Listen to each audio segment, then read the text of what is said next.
இப்போ சென்னையில ரெண்டே பேருக்கு நடுவுல தான் போட்டி. ஒன்னு இஎம்ஐ, இன்னொன்னு ரெண்ட். போரூர், காட்டுப்பாக்கம். ரெண்டட் ஹவுஸ்னா உங்க ரெண்ட், அவங்க அசர்ட். ஓன் ஹவுஸ்னா உங்க இஎம்ஐ, உங்க assert. For bookings call 8682089820. Stepstone Viram Phase 2. காட்டுப்பாக்கம்ல premium 2 and 3 BHK apartments. Just 79 lakhs all inclusive. நைனா நீங்கள் பேசுகிற பேச்சு எல்லாமே ஃபஸ்ட்டு கண்ணாடியில் பார்த்து கேளுங்க. அது கரெக்டாக இருந்துச்சு, இல்லை கேட்டது கரெக்டு தான் அப்படின்னா மற்றவங்கள்ட்ட நீங்கள் அந்த கேள்வியை வைங்க. ஒன்று அந்த நடிகை இழுக்கிறாரு, இல்லைன்னா கொச்சையா அந்த மாதிரி பேசுறாரு, என்னதான் பிரச்சனை வருது? நாகரிகமே தெரியாத ஒரே மனுஷன் நயனா நாயந்திரன். இவங்க ஒரு கேவலமான பிறவி அப்படின்றத மட்டுமே நம்ம சொல்லுவோம். பாஜகலேருந்து நிறைய பேர் இன்னைக்கு அண்ணாமலைக்கு போயிட்டாங்க. ஸோ இன்னைக்கு பாஜகவோட நிலைமை பார்த்தீங்கன்னா திரும்ப ஃப்ரம் த ஸ்கிராச் அப்படின்ற மாதிரி ஆயிடுச்சு. பாஜக அழிந்தது நயனா நாகேந்திரன் தலைமையில் அப்படின்றது நம்ம பதிவு செய்ய வேண்டியதுதான். ஆர்எஸ் பாரதி பேசுறதுலாம் கேட்கவே முடியலையே. ஈனப்பறவைகளா இருந்துச்சுன்னா நம்ம என்ன பண்றது? சிவாஜி கிருஷ்ணமூர்த்தியோட வாரிசுகள் தான் இனிமேல் திமுக நம்ம சொல்லணும் மொழிய. திமுகவில் பார்த்தீங்கன்னா கொள்கை பேசினவர்கள்னா இல்லவே இல்லை, அறவே இல்லை. அந்த சாட்டை சேனலில் இன்னொருத்தவங்க போட்டிருந்தாங்க, சப்ஸ்கிரைபர்ஸ் எடுத்து போட்டிருந்தாங்க, 20 லட்சம் பேர் இருக்காங்களாம். ஆனால் நாம் தமிழர் வாங்கின ஓட்டே 19 ஓட்டு போடலையா?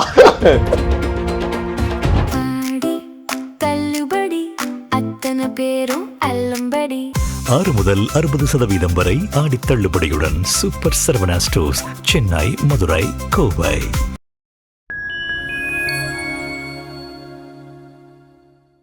ஃபைன் டைம் நேயர்களுக்கு வணக்கம். இன்று நம்மோடு இணைந்திருப்பவர் வழக்கறிஞர் திரு ஆரோக்கிய சதீஷ் அவர்கள். சார் வணக்கம் சார். வணக்கம் சார். எப்படி சார் இருக்கீங்க? நல்லா இருக்கிறேன். எப்படி இருக்கிறீங்க? நல்லா இருக்கேன் சார். Super sir. நயினார் நாகேந்திரனுக்கு என்னதான் பிரச்சனை? ஒன்று அந்த நடிகை இழுக்கிறாரு, இல்லைன்னா கொச்சையா அந்த மாதிரி பேசுறாரு, என்னதான் பிரச்சனை? இல்லை சார், நான் என்ன சொல்றேன்னா நயனா நாகேந்திரனுக்கு பார்த்தீங்கன்னா எல்லாம் கட்சியை விட்டு போயிட்டாங்கன்ற ஒரு அதிருப்தி இருக்கு. அதனால நம்ம லைன் லைட்ல இருக்கணும்னா எதையாச்சும் ஒன்று பேசினாலும் பரவாயில்ல, எதையோ கேஸ் வந்தா கூட பரவாயில்ல, ஓகேங்களா? பாஜகன்னு ஒரு விஷயத்தையும் இன்னைக்கு மக்கள் மறந்துட்டாங்க சுத்தம் அப்படின்றதுனால இந்த மாதிரி பேசணும்னு சொல்லிட்டு பேசுறாப்புல. அதே தான் இப்ப நம்ம அதோட கொச்சையா நம்ம கேட்க முடியும், ஓகேங்களா? ஏன்னா நம்ம தமிழ் சமுதாயத்துல பிறந்திருக்கிறதுனால அந்த மாதிரி கொச்சையா நம்ம கேட்கணும், நாகரிகமா கேட்கணும்னு இது பண்ணல. ஒரு மனுஷன் எல்லாத்துக்குமே அம்மா சொன்னாதான் அப்பா யாருன்னு தெரியும், புரிஞ்சுங்களா? ஓகேங்களா? இப்ப நீங்க இன்னொரு நீங்க உங்க கண்ணாடியை பத்தி நீங்க கேட்டீங்களா? நயனா நாகேந்திரன் நீங்க பேசுற பேச்சு எல்லாமே ஃபர்ஸ்ட் கண்ணாடியில பார்த்து கேளுங்க. அது கரெக்டாக இருந்துச்சு, இல்லை கேட்டது கரெக்டு தான் அப்படின்னா மற்றவங்கள்ட்ட நீங்கள் அந்த கேள்வியை வைங்க. நான் இப்போ ஒரு விஷயம் பேசுறதுக்கு முன்னாடி ஏன் இப்போ திரும்ப அவரை பற்றி நான் பேசலை அப்படின்னா, நான் ஒரு கண்ணாடியில் பார்த்து நமக்கு அந்த கேள்வி வந்துச்சுன்னா நம்ம என்ன பதில் சொல்லுவோம் அப்படின்றத நினச்சிடணும். ஆமாம், புரிஞ்சுங்களா? அந்த கேள்வியை தான் மற்றவங்கள்ட்ட நம்ம துவக்கணும், கேட்கணும், புரிஞ்சுங்களா? அந்த நாகரிகமே தெரியாத ஒரே மனுஷன் நயனா நாகேந்திரன், ஓகேங்களா? இப்போ நான் சில விஷயத்தில் பார்த்தீங்கன்னா இந்த மனுஷனை நம்ம மிருகங்களோட ஒப்பிடுவோம், ஓகேங்களா? இவங்க இந்த மிருகங்கள் கூட ஒப்பிடக்கூடாது. இவங்க ஒரு கேவலமான பிறவி அப்படின்றத மட்டுமே நம்ம சொல்லுவோம், புரிஞ்சுங்களா? இதுக்கு அண்ணாமலை முன்னாள் பாஜக தலைவர் அவரே நல்ல ஒரு சவுக்கு எடுத்து அடிச்சிருக்காப்புலன்னு நினைக்கிறேன், புரிஞ்சுங்களா? ஸோ இதனால ஒரு சோகம் என்னன்னு கேட்டிங்கன்னா, பாஜகலேருந்து நிறைய பேர் இன்னைக்கு அண்ணாமலைகிட்ட போயிட்டாங்க, புரிஞ்சுங்களா? ஸோ இன்னைக்கு பாஜகவோட நிலைமை பார்த்தீங்கன்னா திரும்ப ஃப்ரம் த ஸ்கிராச் அப்படின்ற மாதிரி ஆயிடுச்சு. பாஜக அழிந்தது நயனா நாகேந்திரன் தலைமையில் அப்படின்றது நம்ம பதிவு செய்ய வேண்டியதுதான். ஏன்னா இன்னைக்கு நிறைய இதை நிறைய பேர் எனக்கு தெரிஞ்சு பார்த்தீங்கன்னா கமிட்டியில் இருக்கிறவங்க, டிஸ்ட்ரிக்ட் போஸ்ட்டில் இருக்கிறவங்க, மாநில போஸ்ட்டில் இருக்கிறவங்க எல்லாமே அண்ணாமலையோட போய் சேர்ந்ததுனால இவருக்கு பெரிய சரிவாக தான் இருக்கும். இவர் தலைமையில தான் பாஜக ஏற்கனவே பாஜக கால் பதிக்கலை, புரிஞ்சுங்களா? 13 வருஷம் ஓகேங்களா? இல்ல நம்ம சுதந்திரம் கிடைச்சதுல இருந்தே நம்ம சொன்னோம்னா கால் பதிக்கல. ஜனதா வந்துச்சு, எல்லாமே ஜனதா, பாரதிய ஜனதா ஆயிடுச்சு, எல்லாம் ஆகி கூட நீங்க கால் பதிக்கல, ஓகேங்களா?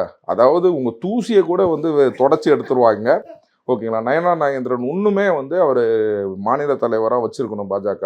ஏன்னா இந்த மாதிரி பேசினாதான் பார்த்தீங்கன்னா இன்னும் கட்சி நல்லா உருப்பிட்டு புரிஞ்சுங்களா? முட்டு சந்துக்கு வரும் அப்படிங்கிறத நான் பதிவு ஓகே செய்றேன். சார். ஒரு நயினார் நாகேந்திரன் இதுக்கு முன்னாடி அதிமுக திராவிட இயக்கத்தை சேர்ந்தவர், அதெல்லாம் ஓகே. ம். ஆனா இவருடைய பேச்ச ஒரு பிரதான எதிர்க்கட்சியா அவங்களுக்கும் ஒரு நாகரிகம்னு ஒண்ணு இருக்கு, அவங்க கண்டிக்கவே இல்லை சார். அது வந்து நிறைய பேர் வந்து ரசிக்கிறாங்களான்ற சந்தேகம் வருது எனக்கு. இல்ல இது வந்து என்னன்னு கேட்டீங்கன்னா, அதுதான் சொல்றேன்ல, இந்த கள்ள கூட்டணின்னு ஒரு பாகம் தான் வந்து நயனா நாகேந்திரன். ஓகேங்களா? ஏங்க என்னை அரெஸ்ட் பண்ணிட்டாங்க, நீங்களும் பேசுங்க, உங்களை அரெஸ்ட் பண்றாங்களான்னு பார்ப்போம். புரிஞ்சுங்களா? அப்படின்ற ஒரு விஷயத்துக்கு தான் இது பண்றாங்க. நயனா நாகேந்திரனுக்குனா அரெஸ்ட்னா வராது. எனக்கு தெரிஞ்சு அதோட பெரிய கடுமையான விஷயமா இருக்கும். சட்டப்பேரவை முடியறதுக்குள்ள பாருங்க நயனா நாகேந்திரன் எங்க இருப்பாருன்னு தெரியும். அதுதான் வந்து என்ன சொல்றாங்கன்னா, நீங்க சட்டமன்றம் முடிஞ்சதுக்கு அப்புறம் சொல்லிட்டீங்க, பாஜகவும் தாவேகாவுமே ஒரு கள்ள கூட்டணியில இருக்கு, அதனாலதான் இந்த மாதிரி ஆக்ஷன்லாம் எடுக்க மாட்டாங்கன்ற மாதிரி ஒரு இப்ப நடுவில் கூட நம்ம அறிவார்ந்தா பேசிட்டு இருக்காரு ஆர்.எஸ். பாரதி. அவரு ஏதோ சொல்றாரு சார். ஐயோ அது இன்னொரு வாய். சரி, அது ஆர்.எஸ். பாரதிக்கு வந்து நம்ம மேயர் எலெக்ஷன் முடிஞ்ச உடனே இந்த அரமீச பாரதின்னு சொல்லி நீங்க எல்லாம் கூட ஆரம்பிச்சீங்க. அரமீச பாரதின்னு சொல்லி எல்லாம் கூட வந்தேன். அந்த ஆர்.எஸ். பாரதி பேசுறதுனா கேட்கவே முடியலையே. ஈனப்பறவைகளா வந்து இருந்துச்சுன்னா நம்ம என்ன பண்றது? மக்கள் இது எல்லாமே பார்த்துட்டு இருக்காங்கங்க. அதாவது அவங்களுக்கு 1-2 கிடைக்கிற ஓட்டா கூட இந்த ஆர்.எஸ். பாரதி நயனா நாகேந்திரனா சேர்ந்து ஐயோ எனக்கு போட்டுறாதீங்க அழுவ மாட்டாரா சார்? இதெல்லாம் பார்த்து ஐயோ என்னையா பண்ணிக்கிட்டு இருக்கீங்க, முட்டு சந்து மொத்த கொண்டு போயிட்டு இருக்கீங்களே கட்சியிலன்ட்டு மொத்தமா அவ்வளவுதான் முடிஞ்சிச்சு. அது சிவாஜி கிருஷ்ணமூர்த்தியோட வாரிசுகள் தான் வந்து இல்ல திமுக நம்ம சொல்லணும் மொழிய. திமுகல வந்து பாத்தீங்கன்னா கொள்கை பேசினவர்கள்னா இல்லவே இல்லை, அறவே இல்லை. புரிஞ்சுங்களா? இன்னைக்கு வந்து சிவாஜி கிருஷ்ணமூர்த்தியோட வாரிசுகள் தான் இன்னைக்கு வந்து திமுக காரர்கள் என்றது நான் பதிவு செய்றேன். உதயநிதிக்கு கொள்கை இல்லையா சார்? என்ன கொள்கை சார்? சொல்லுங்க சார். கொல்லி தான் சார் வைக்க முடியும், கொள்கைனா இல்லை சார். ஏற்கனவே கொல்லி வச்சுட்டாங்க கட்சிக்கு. ரைட்டு. சரி, அப்ப ரொம்ப கஷ்டமா சார். அதாவது சாபம் விடுறாங்களே சார். ஓட்டு போடாதவங்களாம் நல்ல சாபம் வராதுன்னு சொல்றாருன்னா அந்த வாயை என்ன சொல்றதுன்னு எனக்கு புரியல. அதுதான் நான் சொல்றேன் சார். நான் வந்து மிருகங்களை கூட ஒப்பிட்டு பேசலை. ஏன்னா இது வந்து ஒரு கீழ்த்தனமான ஒரு ஜென்மம் அப்படிங்கிறத நான் பதிவு செய்கிறேன். அப்படின்னா நான் சாத்தான்ற ஒரு வார்த்தையை பதிவு செய்வேன். சாத்தான் லிஸ்டே பயங்கர ஜாஸ்தியாக போகுதுன்றதுனால இதுங்க ஒரு கீழ்த்தனமான ஒரு பிறவி அப்படின்றத நான் பதிவு செய்கிறேன் சார். சரி, இப்ப அடுத்து நீங்க அண்ணாமலையை பத்தி சொல்லிட்டு இருந்தீங்க. அவரு நேத்து ஒரு விஷயம் குறிப்பிட்டிருக்காரு. என்னன்னா இன்னைக்கு இருக்க அமைச்சர்களே 2-3% கமிஷன் வாங்குறாங்க, அதோட ஆடியோவே அவர்கிட்ட இருக்கான், வெளியே விட்டுற வேண்டியதானே, ஏன் தயங்குறாரு? அதுதான் அவர் வந்து இப்போ ஒன்றும் இல்லை சார், சூக்கேஸ் எடுத்துட்டு வருவார். டிஎம்கே ஃபைல்ஸ்ன்னு, ஓகேங்களா? டிஎம்கே ஃபைல்ஸ்னு சூக்கேஸ் எடுத்துட்டு வருவார். அவர் வந்து நம்ம முன்னாள் அவர் 20,000 புக்ஸ் படிச்சவர். புரிஞ்சுங்களா? ஏன்னா ஐபிஎஸ் ஆபீசர் 20,000 புக்ஸ் படிச்சவர். இப்போ அதிமேதாவி தான். இந்திரன் ரஜினியாலே அப்படி படிச்சிருக்க முடியாது அப்படிங்கும்போது அதிமேதாவி தான். இன்னும் 1000 சும்மா சொல்லுவாங்க, என்ன ஐஏஎஸ் ஆஃபீஸர், அது இந்த ஆஃபீஸர்பாங்க. I don't think so that அது வந்து is not a right person, right வேலை வந்தாப்லையா அப்படிங்கிறதே யூபிஎஸ்சி மேலேயே எனக்கு டவுட் இருக்குது. ஏன்னா கேட்டிங்கன்னா ஹையஸ்ட் இந்த இன்டர்வியூ வாங்கினது அண்ணாமலை. அப்படியா? ஆமாம். அதை வந்து ஆக்சுவலாக வந்து பார்த்தீங்கன்னா அவர் 900 மார்க் என்னமோ தான் வாங்கியிருக்காரு. ஓகேங்களா? அந்த இன்டர்வியூவில் மட்டும் வந்து பார்த்தீங்கன்னா அதிகபட்ச மார்க் வாங்கி அப்புறம் தான் அவர் ஐபிஎஸ் கேட்டர் வந்திருக்காரு. இல்லாட்டினா அவர் வந்து பார்த்தீங்கன்னா ஒரு 10வது 12வது கேட்டரில் தான் வந்திருப்பாரு. அதுவே எப்படி நடந்துச்சுன்னு எனக்கு சரியாக தெரியல. புரிஞ்சுங்களா? அதுலேயே வந்து பெரிய டவுட் இருக்குது சார். அதாவது உங்களுக்கு அவர் எடுத்த இன்டர்வியூ மார்க்ஸ் வந்து இட் இஸ் ஹையர் தென் இது. அதனால தான் ஐபிஎஸ் வந்தாப்புல. இல்லைன்னா அவர் வந்து ஐஆர்டிசி அந்த மாதிரி ரயில்வே போர்டு ஆமாம் 10வது இடமோ 12வது இடமோ வந்திருக்க வேண்டிய ஒரு பர்சன் 2வது இடத்துக்கு வந்தாரு அப்படின்னா அந்த இன்டர்வியூல மட்டும் மார்க் மட்டும் தான் வச்சு வந்தாப்புல அப்படிங்கறத நான் பதிவு செய்றேன் சார். அதே மாதிரி இப்ப தாவேகா அரசுடைய ஒரு 100 நாள் ஆயிருக்கு. அதை வந்து டிடிவி தினகரன் என்ன சொன்னார்னா, உங்க 100 நாள் ஆட்சி மக்களின் கண்ணீரே சாட்சி அப்படின்ற மாதிரி ஒரு அடுக்குமொழியில சொல்லிட்டு போயிருக்கு. யாரு டிடிவி தினகரனா? அவர் எங்க இருக்காரு? அதான் எனக்கு தெரியல. ஏங்க ஒரு 12 சீட்டை வாங்கிட்டு தான் கூட வந்து எலெக்ஷன்ல நிற்காம இன்னைக்கு வந்து மக்களின் கண்ணீரே சாட்சி அப்படிங்கிறப்பலன்னா அது ஆனந்த கண்ணீர் அப்படிங்கிறத நான் பதிவு செய்யறேன்.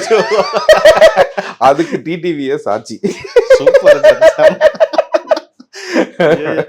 அப்ப இது அண்ணன் என்ன சொல்லுவாருன்னு நினைக்கிறீங்க? சீமான் அண்ணன் இந்த 100 நாள் ஆட்சி யாரு? பாவம் அவர் தான் எல்லாத்தையும் குழம்பிட்டு இருக்காரு. நான் ஒருத்தன் உள்ளுக்குள்ள வந்துன்னு வச்சுக்கோ, இந்த 100 நாள் பிரிச்சிருப்பேன். எனக்கு வந்து அவர் பேசுறது வந்து இப்ப எனக்கு எப்படி இருக்குன்னா பரோட்டா சூரி பேசுற மாதிரி தான் இருக்குது. அது நீங்க நல்லா யோசிச்சு பாருங்களேன். இப்போ வந்து நான் முன்னாடினா வந்து பார்த்தீங்கன்னா சீமான் அவர்கள் பேசுறது வந்து பார்த்தீங்கன்னா வந்து பயங்கரமாக இது இருக்கும், நம்ம பார்க்கும்போது வந்து ஒரு இதாக இருக்கும், ஒரு இதாக இருக்கும். இப்போ நான் சீமான் பேசினா உடனே கேட்குறேன், ஏன்னா ஸ்ட்ரெஸ் பஸ்டர் மாதிரி ஸ்ட்ரெஸ் பஸ்டர் ஆட்டம் உண்மையிலே சொல்கிறேன். ஓகே, நீங்கள் ஒன்றுமே கேட்க வேணாம், ஓகேங்களா? அதில் 2-3 மீம்ஸ்லாம் வேறு வருது, ஓகேங்களா? இந்த ஆமக்கறி எப்படி இருக்குன்னா, ஆமையிலே உட்காந்து ஓடுல உட்காந்து ஒரு போட் ஓட்டிட்டு போனாராம். அது தந்தி டிவியில் சொல்றாரு இன்னைக்கு.